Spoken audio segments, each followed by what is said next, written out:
Several Well weeks ago, done. Listen in to a this. vote to allow trans students to use whatever bathroom they wish, you assured us that these policies were perfectly safe, as neither yourself nor law enforcement could provide a single example of any trans student assaulting any girl in any bathroom, in any school, in any state, anywhere at all, in fact. But not to worry, since you couldn't locate them, I took the trouble too. See, Loudoun County, Virginia, where last year, under district policy, a trans student was allowed into the women's bathroom where he assaulted a girl. To cover it up, they moved him to another school where he did it again. See, Irvine, California last month, where a trans student entered the women's locker room and flashed the girls there. When they confronted him, he mercilessly beat them. This happened again in Gwinnett County, Georgia. This happened again in Oklahoma City.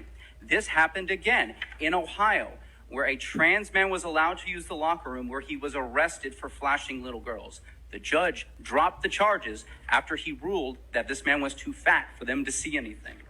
Last month, in this city, a man using they, them pronouns in a scene straight out of Silence of the Lambs hunted down and killed a female jogger because he, quote, wanted to look just like her.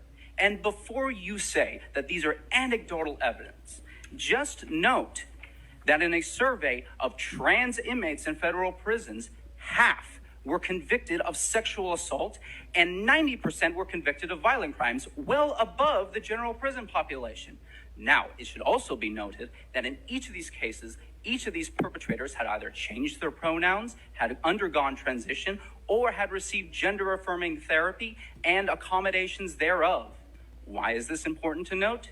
Probably for the same reason we recognize as a society that you do not affirm that people with anorexia can be healthy in any way. You do not affirm that somebody with schizophrenia is hearing voices. And you do not affirm that somebody in a manic episode is having great ideas.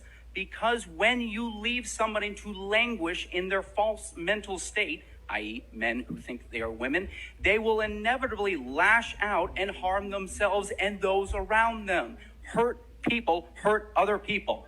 But I don't want to pretend and have the hubris to think that I'm going to be the one to change your mind.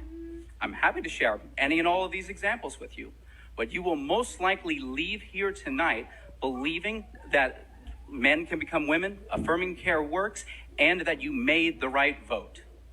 But you will no longer be able to look into the eyes of your constituents and honestly say that you are unaware of the assaults that inevitably take place when we declare to women, you have no right to privacy. Thank you very much.